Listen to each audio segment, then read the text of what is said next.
Allah mengambil janji dan sumpah daripada seluruh para anbiya. Bila diturunkan kepada mereka dan diutuskan kepada mereka Rasul Nabi Muhammad SAW, maka seluruh para nabi itu beriman. Tak cukup beriman, menolong perjuangan dakwah Nabi Muhammad SAW. Janji seperti itu dari Allah ditanya kepada para anbiya. Anbiya mengatakan, qalu aqrarna, ya kami berikrar untuk tolong Nabi tersebut. Bermula daripada Nabi Adam sampai Nabi Isa alaihi wa ala nabiyina afdhalus salatu wassalam. Lalu kemudian Allah mengatakan kepada semua para anbiya, qala fashhadu, kamu jadi saksi. Mereka yang mengambil saksi, mereka juga dijadikan saksi. Mustafa, Mustafa, Mad'un Mustafa. Alhamdulillah, salatu wassalam ala Sayyidina Rasulillah Muhammad bin Abdullah wa ala alihi wa sahbihi wa man walah, amma ba'du. Alhamdulillah, kita hadir dalam majlis mengingati Allah dan mengingati Rasulnya bersama dengan orang-orang yang baik, orang-orang yang saleh, daripada kalangan orang tua, anak-anak muda dan juga para duat, para alim ulama yang menyampaikan tazkirahnya dan juga doanya.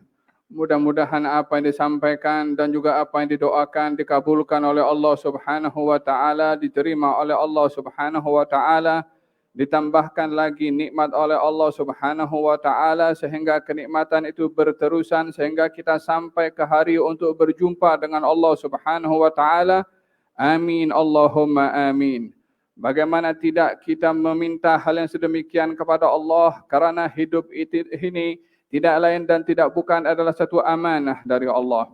Ianya tak ada seseorang akan hidup berkekalan di atas muka bumi, dan tidaklah orang itu hidup akan dibiarkan hidup tanpa pertanggungjawaban. Yang menciptakan kehidupan adalah yang maha memberi kehidupan. Yang menciptakan tempat untuk kita hidup adalah yang maha menciptakan. Yang menyediakan segala keperluan untuk manusia melangsungkan hidup adalah yang maha memberi nikmat dan maha menyediakan segala keperluan. Adakah kesemua itu diciptakan oleh Allah tak ada tujuan? Adakah semua itu dicipta oleh Allah tak ada pertanggungjawaban? Adakah diciptakan semua itu oleh Allah Subhanahu wa taala tak ada satu permintaan dan juga satu pertemuan yang akan disoal oleh Allah Subhanahu wa taala kepada kita? Afa hasibtum annama khalaqnakum abathan wa annakum ilaina la turja'un fata'ala Allahul malikul haq. Adakah kamu menyangka bahwasanya kamu dicipta oleh Allah abathan, tak ada tujuan, tak mempunyai apa matlamat, hidup, makan, minum, tidur dan seterusnya, tak ada pertanggungjawaban kepada Allah Subhanahu wa taala? Dan kamu menyangka kamu tidak akan kembali kepada Allah? Adakah itu kamu punya prasangka? Fata'ala Allahul malikul haq. Maha suci Allah untuk berbuat demikian. Dengan demikian yang mengajarkan arti kehidupan kepada kita yang sebenarnya adalah junjungan Nabi besar Muhammad sallallahu alaihi wa ala alihi wa sahbihi wasallam yang bersabda, khairun nas man tala umruhu wa hasuna amaluh. Sebaik-baik orang adalah orang yang panjang umur namun baik amalnya. Tahu nilai umur yang diberi oleh Allah Subhanahu wa taala untuk diisi dengan amal kebaikan. Hanya amal yang akan menemani seseorang di dunia dengan kebahagiaan. Hanya amal saleh yang akan menjadi sebab kesenangan dan ketentraman. Hanya amal saleh yang akan menjadi sebab mudahnya ruh keluar daripada tubuh badan dalam keadaan menyebut nama Allah Subhanahu wa taala. Hanya amal saleh yang akan menjadi sebab peneman sejati kepada seseorang bermula diletakkan di alam barzakhnya.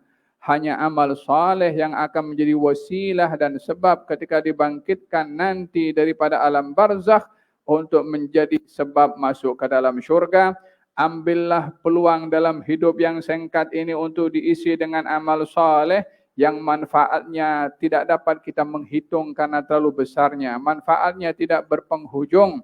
Wa qul i'malu fasayarallahu 'amalakum wa rasuluhu wal mu'minun. Beramallah kamu, nanti Allah akan melihat amal kamu, yakni Allah melihat maksudnya akan dibalas oleh Allah Subhanahu wa taala. Kita berdoa kepada Allah yang telah memberi kepada kita kehidupan, dianugerahkan oleh Allah memahami arti kehidupan untuk beramal dengan amal yang saleh. Sesungguhnya kehadiran kita pada malam hari ini adalah belajar daripada insan yang memahami arti kehidupan. Bermula daripada kelahirannya hingga kewafatannya. Berbicara tentang kelahiran Rasulullah yang merupakan permulaan umur baginda Rasulullah. Berbicara tentang kelahiran Rasulullah adalah berbicara tentang permulaan kehidupannya di atas muka bumi ini, walaupun manusia didahului dengan kehidupan-kehidupan yang lain sebelumnya. Namun, pengajaran dan hikmah yang perlu kita ambil daripada kehidupan di atas muka bumi ini adalah bermula dengan kelahiran Nabi Muhammad sallallahu alaihi wa ala alihi wa sahbihi wasallam. Semua manusia di atas muka bumi ini dilahirkan juga. Akan tetapi tidak sama kelahiran manusia biasa dengan kelahiran junjungan Nabi besar Muhammad sallallahu alaihi wasallam. Walaupun memiliki nama yang sama, yaitu dilahirkan daripada seorang ibu seperti juga baginda Rasulullah, akan tetapi kelahirannya tidak sama dengan manusia biasa. Oleh sebab itu di dalam Al-Quranul Karim, bahkan di dalam hadis Nabi Muhammad sallallahu alaihi wasallam menjelaskan tentang kehebatan dan kemuliaan serta keagungan kelahiran baginda Rasulullah sallallahu alaihi wasallam, seperti mana juga Allah menceritakan kelahiran nabi-nabi yang terdahulu dan insan-insan mulia yang mendahului baginda Rasulullah. Ianya bukan hanya sekedar menceritakan kelahiran, melainkan diceritakan oleh Allah apa yang akan terjadi daripada kemuliaan orang yang dilahirkan itu untuk diambil ibrah pada kelahirannya. Bagaimana tidak, baginda Rasulullah sallallahu alaihi wasallam ketika pergi Isra dan Mi'raj disuruh oleh Jibril turun salat di satu tempat. Katanya, ya Muhammad, kamu tahu di mana kamu salat? Katanya, Allah yang Maha mengetahui. Ini adalah tempat kelahiran Nabi Isa, yaitu Baitul Lahmin. Tempat kelahirannya diraikan dengan didatangi oleh Rasulullah, walaupun beliau ingin berjumpa dengan Allah Subhanahu wa taala. Untuk apa singgah di satu tapak kelahirannya Nabi Isa alaihissalam kalau bukan pada tempat kelahirannya kalau bukan karena tempat kelahirannya ada rahasia dan sir disebabkan orang yang dilahirkan. Kalau tidak, itu menjadi tempat biasa. Baitul Maqdis tidak akan mendapat kemuliaan kalau bukan karena adanya orang-orang yang mulia di sisi Allah Subhanahu wa taala.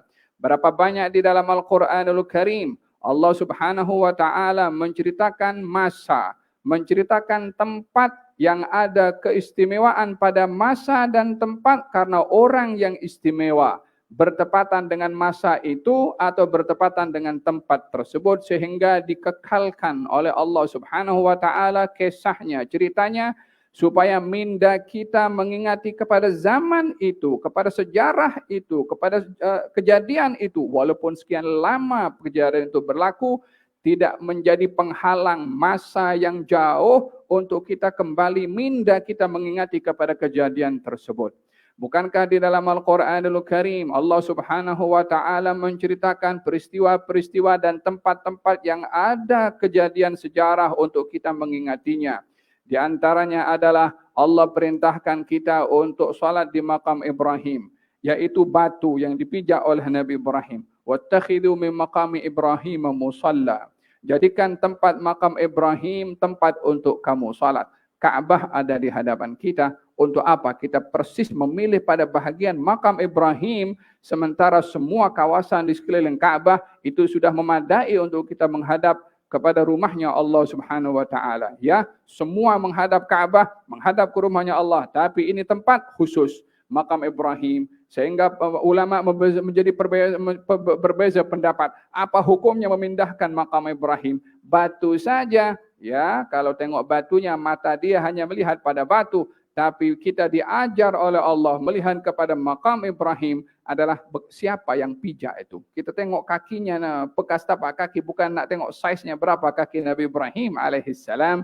tapi ianya adalah tempat yang dipijak oleh Nabi Ibrahim membangun rumahnya Allah. Tak seorang pun pergi tengok makam Ibrahim untuk tengok saiznya, melainkan orang yang dia akan berfikir, hadza batu menjadi saksi dipijak oleh insan yang membangun rumahnya Allah Subhanahu wa taala. Mindanya pergi kepada Nabi Ibrahim alaihi wa ala nabiyina afdhalus salatu wassalam.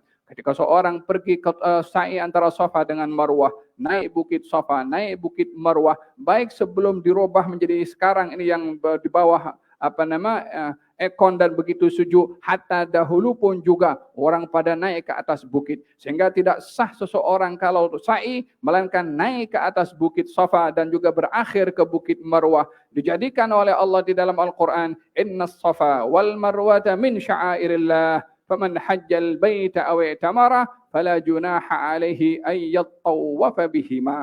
Sesungguhnya Safa dan Marwah bahagian daripada syiar-syiarnya Allah Subhanahu wa taala. Dijadikan Safa itu batu, ya batu, tapi ini dinaiki oleh seorang perempuan salehah, taqiyah, ahlul wara, ahlul inabah, ahlul tawakkul ala Allah Subhanahu wa taala, Siti Hajar. Sehingga orang itu naik ke bukit Safa dan pergi ke bukit Marwah. Apa yang dilakukan ketika melakukan lari-lari anak?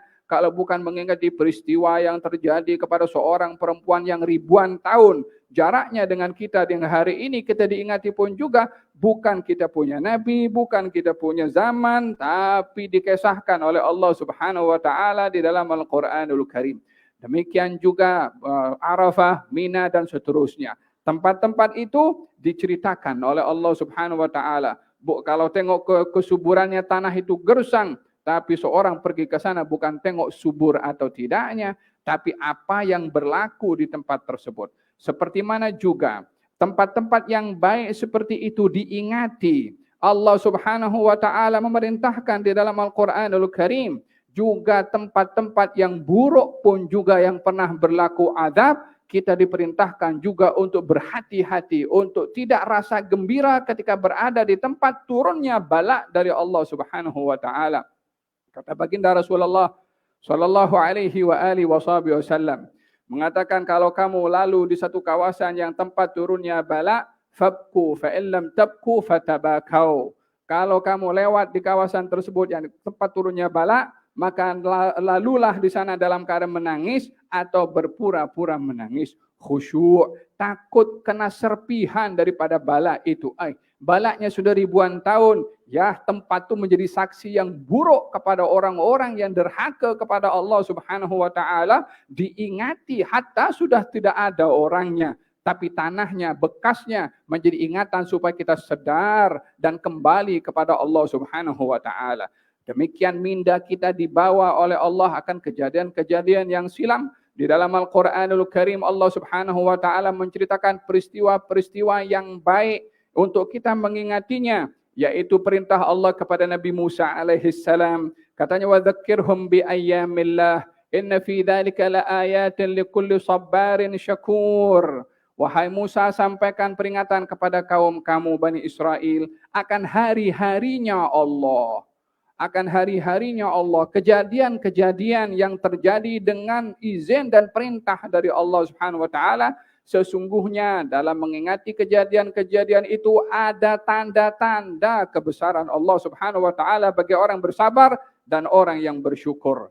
Kejadian yang dimaksudkan dalam ayat ini adalah kejadian yang berlaku kepada Nabi Musa, baik itu turunnya al-manna was-salwa, baik itu terbelahnya lautan, baik itu mukjizat Nabi Musa di mana tongkat menjadi ular dan macam-macam mukjizat diingatkan Allah. Dzakirhum bi ayyamillah. Ingatkan kepada mereka walaupun sudah berlalu. Bahkan di dalam Quran kita diperintahkan untuk mengingatinya juga. Nabi Musa zamannya jauh daripada kita. Kita diperintahkan untuk mengingati hari-hari tersebut untuk kita mengambil ibrah seperti mana ayat yang disebutkan, inna fi dzalika laayatin likulli sabarin syakur. Sesungguhnya pada peristiwa itu, kejadian-kejadian itu ada tanda-tanda kebesaran Allah Subhanahu wa taala bagi orang yang bersabar dan bersyukur. Allah juga menceritakan kejadian-kejadian di waktu yang mana orang menggunakannya waktu itu untuk perkara yang batil, untuk perkara yang mungkar. Juga disuruh oleh Allah mengingatinya juga,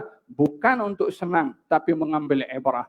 Bukankah Allah Subhanahu wa taala menceritakan tentang Bani Israel yang digolongkan namanya golongan hadiratul bahri. yakni orang-orang Bani Israel diberi arahan oleh Allah Subhanahu wa taala untuk menjadikan hari Sabtu tidak boleh memancing, tidak boleh untuk mengambil ikan. Dia pasang perangkap hari Jumat.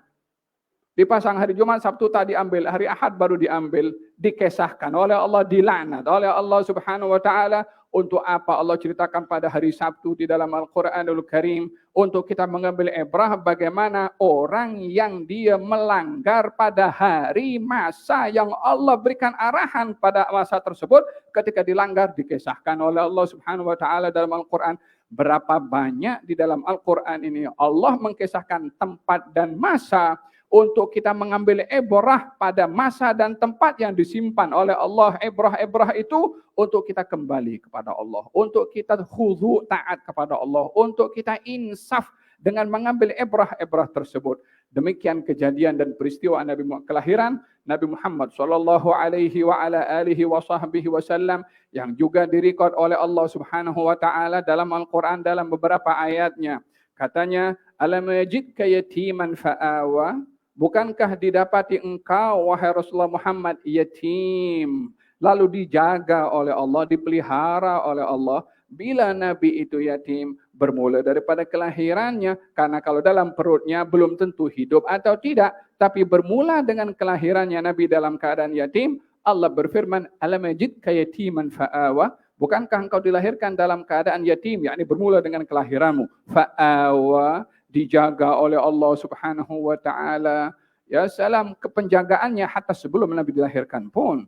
Penjagaannya hatta di Lauhil Mahfuz pun sudah dijaga oleh Allah Subhanahu wa taala.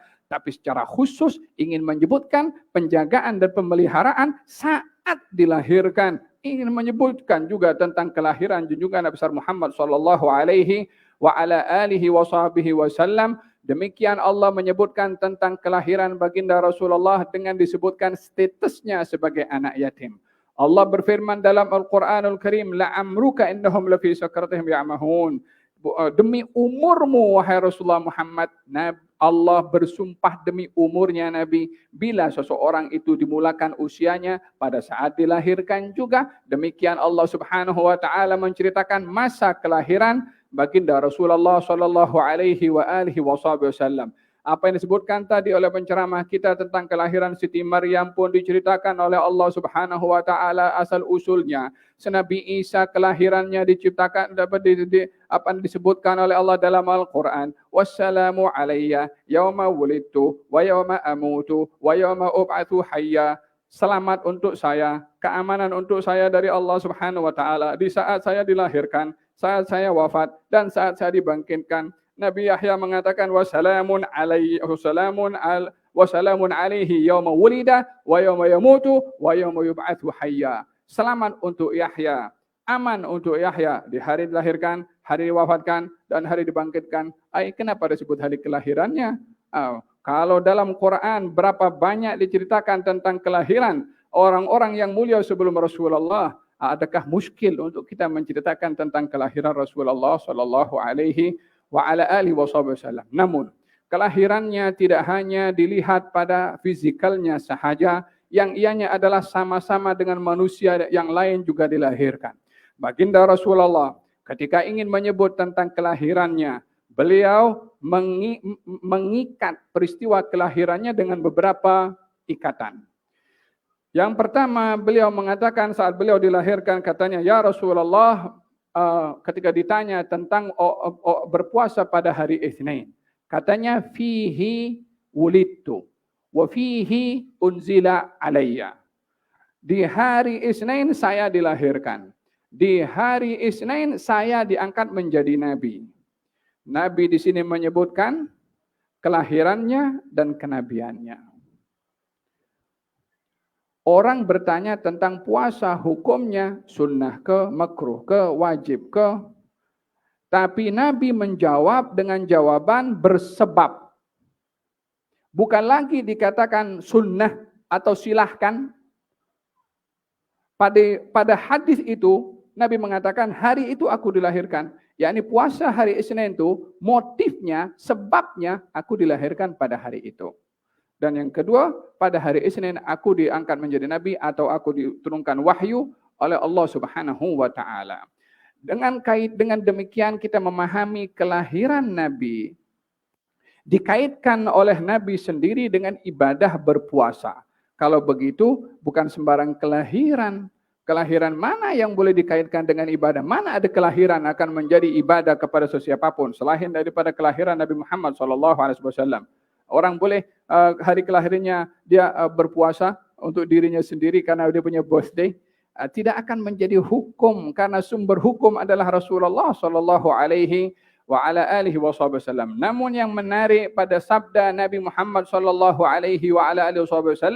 adalah fihi unzila alayya. Pada hari Isnin aku diangkat menjadi nabi atau menerima wahyu, kata baginda Rasulullah SAW.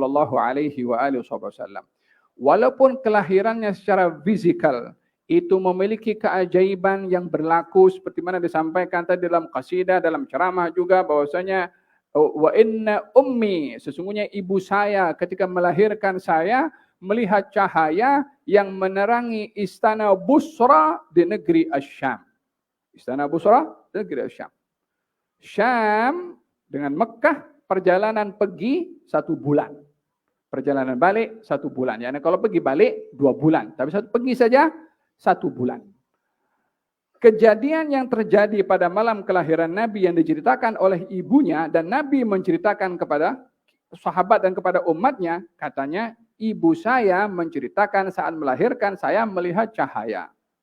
Satu hal itu sudah menakjubkan. Adanya cahaya. Yang kedua, cahaya itu menerangi istana Busra. Yani di Syam ini kan banyak rumah, banyak masyarakat, tapi yang diterangi secara khusus istananya Busra.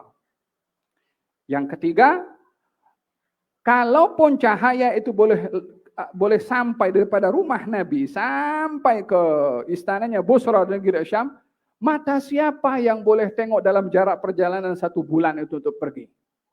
Tapi itu berlaku kepada Siti Aminah ketika malam kelahiran Nabi Muhammad SAW.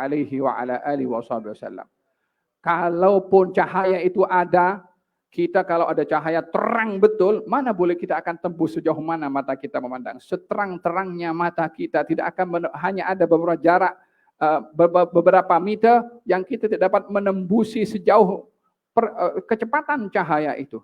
Tapi ini Siti Aminah melihat istana Busra negeri Syam dalam perjalanan 1 bulan. Bukankah ini satu hal yang menakjubkan berlaku pada malam kelahiran Nabi Muhammad SAW untuk membezakan malam kelahirannya bukan sama dengan malam kelahiran yang lainnya. Karena beberapa keajaiban yang berlaku itu baru satu. Beberapa banyak juga peristiwa-peristiwa pada malam kelahiran Nabi Muhammad SAW. Namun yang ingin disampaikan di sini adalah mengenai kaitan kelahiran dengan risalah dan kenabiannya. Supaya kita mengetahui bahwasanya perjalanan Rasulullah daripada kelahiran sampai kenabian itu dipandu, dibimbing, dikawal oleh Allah Subhanahu wa taala sehingga beliau dijaga oleh Allah mula daripada kelahiran yang sampai kenabiannya untuk agar supaya dipersiapkan oleh Allah menjadi nabi, tidak ada kekurangan kepada baginda Rasulullah sallallahu alaihi wa ala alihi wa sahbihi wasallam sampailah beliau diangkat menjadi nabi. Oleh sebab itu, sesiapa daripada kaum musyrikin yang ingin mencari kekurangan yang ada pada Rasulullah sebelum kenabiannya tak jumpa. Dikatakan katanya bomoh atau penyihir tak nampak pun apa-apa hal-hal yang serupa dengan penyihir daripada perbuatannya. Nak dikatakan penyair tidak pernah belajar syair pun, dan kalau berbicara baginda Rasulullah sallallahu alaihi wasallam kadang-kadang para penyair pun menilainya ini bukan penyair. Yang boleh menilai adalah orang-orang yang ahli dalam bidang tersebut. Wa ma'allamnahu asy-syi'ra wa ma yanbaghilah. Kami tidak ajarkan kepada Rasulullah Muhammad syair, dan tidak sepatutnya beliau pun belajar syair karena yang ada kepada beliau akan Al-Quran lebih baik daripada syair dan lebih baik daripada 100.000 penyair yang tidak dapat menandingi Al-Quranul Karim. Demikian baginda Rasulullah sallallahu alaihi wa ala alihi wasallam dijaga oleh Allah Subhanahu wa taala hingga kenabiannya. Yang menjadi perhatian kepada kita adalah ketika membahas tentang kelahiran Rasulullah, janganlah terlepas untuk kita membahaskan tentang kerasulan dan juga kenabiannya Demikian yang kita perlu hayati daripada sirah Nabi Muhammad sallallahu alaihi wa ala alihi wasallam untuk membezakan beliau daripada manusia biasa. Qul innama ana basyarun mithlukum yuha ilayya. Sesungguhnya saya manusia seperti kamu, ada mata, ada telinga, ada tangan, ada kaki, ada anggota badan lengkap. Itu fisikalnya, tapi diberi wahyu kepada saya, itu yang membezakan saya daripada kamu. Demikian Allah berfirman menjelaskan tentang identiti Nabi Muhammad sallallahu alaihi wa ala alihi wasallam yang dijelaskan oleh Allah persamaannya pada kemanusiaan secara zahirnya dan perbezaannya pada kerasulan dan juga kenabiannya. Sehingga dengan kerasulan itulah yang ada pada Rasulullah keistimewaan yang tak ada pada manusia, bahkan pada makhluk yang di langit dan juga di bumi. Kerasulannya yang melayakkan beliau naik ke atas langit, menembusi langit pertama, kedua, ketiga sampai ketujuh, sehingga Jibril pun turun tidak mampu meneruskan perjalanan untuk menembusi lapisan-lapisan cahaya yang dijadikan oleh Allah Subhanahu wa taala. Jibril mengatakan, "Anta law taqaddamta ikhtarakta wa law taqaddamtu ihtaraktu." Kalau engkau menembusi lapisan ini, engkau mampu menembusinya dan kalau aku yang menembusi, aku boleh terbakar. Bukankah itu jasad? Bukankah itu gabungan daripada kulit, daging dan juga darah yang ada dalam tubuh badan baginda Rasulullah sallallahu alaihi wasallam? Bukankah yang ulang-alik naik langit turun ke bumi adalah Jibril alaihi salam, sehingga menjadi laluan terbiasa bagi Jibril naik turun? Beliau pada kali pertama itu naik ke atas, Jibril pun akhirnya mundur juga tidak boleh menembusi. Bukan sembarang jasad yang ada kepada Rasulullah sallallahu alaihi wasallam. Kerasulannya yang membedakan dengan manusia biasa yang lainnya. Beliau juga mengatakan kepada para sahabat, "Lastu kahayatikum, innama abitu inda rabbi yut'imni wa yasqin." Saya tak sama dengan kamu, di waktu malam saya diberi makan oleh Allah dan diberi minum oleh Allah Subhanahu wa taala. Ketika melarang para sahabat untuk berpuasa wisal, berpuasa secara berterusan. Makanan apa yang diberikan oleh Allah kepada baginda Rasulullah? Adakah makanan yang turun daripada langit? Kalau makanan turun daripada langit, apa bedanya dengan al-manna wassalwa yang diturunkan oleh Allah kepada umat Nabi Musa alaihi salam? Apa bedanya dengan ma'idatan minas sama, makanan hidangan daripada langit yang diberikan oleh Allah kepada umat Nabi Isa? Untuk umat Nabi Isa boleh makan makanan daripada langit. Untuk umat Nabi Musa boleh makan makanan daripada langit. Takkan Rasulullah makan makanan daripada langit sama dengan makanan yang dimakan oleh umat Nabi Musa atau Nabi Isa? Makanan yang berbeda, hakikat yang berbeda, walaupun kalimatnya makan dan juga minum. Innama, sesungguhnya saya diberi makan oleh Allah dan diberi minum oleh Allah Subhanahu wa taala. Makanannya bukan bersifat makanan hidangan secara zahir yang hanya dirasa oleh lidah. Sesaat masuk ke perut sudah hilang rasanya lagi. Wahakada baginda Rasulullah diberikan keistimewaan oleh Allah Subhanahu wa taala yang berbeza, kerasulannya dengan manusia-manusia biasa.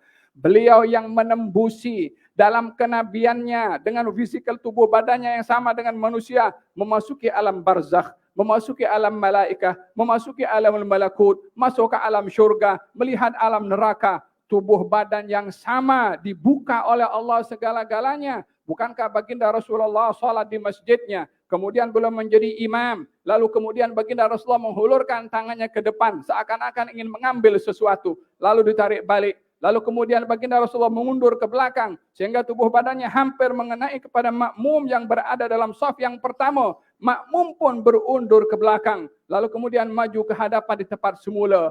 Lalu selesai daripada salat, katanya sebentar tadi dibuka oleh Allah Subhanahu wa taala syurga. Dibuka oleh Allah syurga dan aku nampak buah-buahannya dan juga tumbuh-tumbuhannya serta pokok-pokoknya.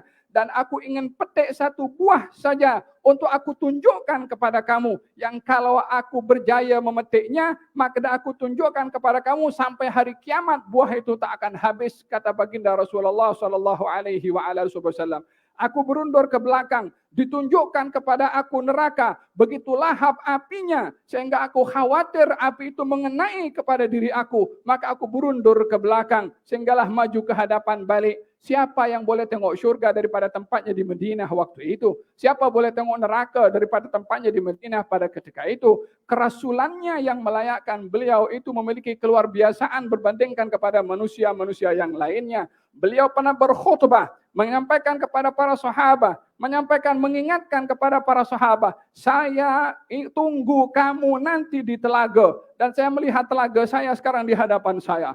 Oh, telaga Nabi di hadapan Nabi fil Madinah. Telaga itu berada di mana, syurga berada di mana, dilipat oleh Allah Subhanahu wa taala, segala-galanya ditampakkan oleh Allah kepada insan yang memiliki kerasulan yang amat luar biasa berbandingkan kepada nabi-nabi yang dan lainnya yang diagungkan oleh Allah. Tak ada insan yang diagungkan oleh Allah lebih daripada pengagungannya Allah kepada Nabi Muhammad sallallahu alaihi wa ala alihi wa sahbihi wasallam. Beliau yang disaksikan oleh para anbiya sebelumnya untuk kenabiannya diikuti oleh nabi-nabi yang lainnya daripada perintah Allah Subhanahu wa taala, agar supaya nabi ini menjadi barometer atau menjadi ukuran kepada para anbiya yang lain. Akan sah kenabiannya kalau beriman kepada Nabi Muhammad sallallahu alaihi wasallam. Sama-sama nabi, sama-sama rasul, tapi kesempurnaan kenabian mereka dan kerasulannya bergantung kepada iman mereka kepada Nabi Muhammad sallallahu alaihi wa ala alihi wasallam. Wa id akhadallahu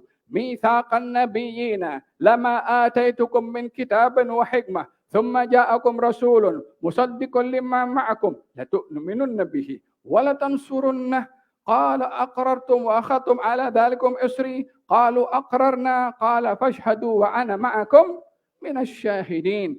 Allah mengambil janji dan sumpah daripada seluruh para anbiya bila diturunkan kepada mereka dan diutuskan kepada mereka Rasul Nabi Muhammad SAW, maka seluruh para nabi itu beriman. Tak cukup beriman, menolong perjuangan dakwah Nabi Muhammad SAW. Janji seperti itu dari Allah ditanya kepada para anbiya. Anbiya mengatakan, qalu aqrarna, ya kami berikrar untuk tolong nabi tersebut. Bermula daripada Nabi Adam sampai Nabi Isa alaihi wa ala nabiyina afdhalus salatu wassalam. Lalu kemudian Allah mengatakan kepada semua para anbiya, qala fashhadu.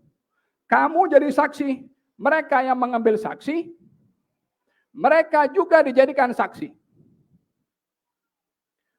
Apa isi kandungan saksinya? Berikrar untuk beriman kepada Nabi dan membela kepada Nabi. Itu kandungan sumpahnya.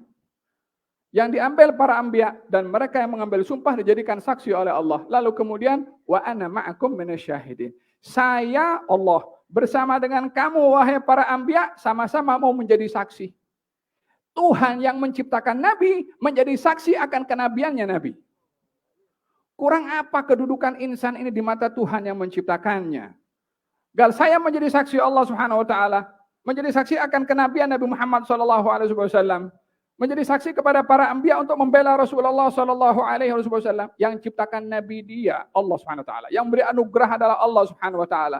Sikap yang Allah tunjukkan dalam Quran ini supaya kita paham bagaimana kedudukan insan ini di mata Allah Subhanahu wa taala. Bukan sembarang orang diperhatikan demikian oleh Allah Subhanahu wa taala. Dibuka alam semuanya oleh Allah Subhanahu wa taala. Dapat berkomunikasi dengan malaikat, dapat berkomunikasi dengan orang-orang berada di alam barzakh. Lewat di satu kubur, Nabi mengatakan dua kubur. Kata baginda Rasulullah, innahuma la yu'adzaban. Ini dua orang dalam kubur sedang diadab oleh Allah. Yang satu suka mengadu domba, yang satu tidak bersih dalam beristinja. Di alam barzakhnya, Nabi tahu apa yang berlaku di alam barzakh. Sehingga ditancapkan oleh Nabi dedaunan hijau. Katanya moga-moga Allah meringankan adab orang yang sedang diadab dalam alam kuburnya. Demikian perhatian dan juga beliau sallallahu alaihi wasallam dan juga bagaimana dibuka alam barzakh oleh baginda Rasulullah.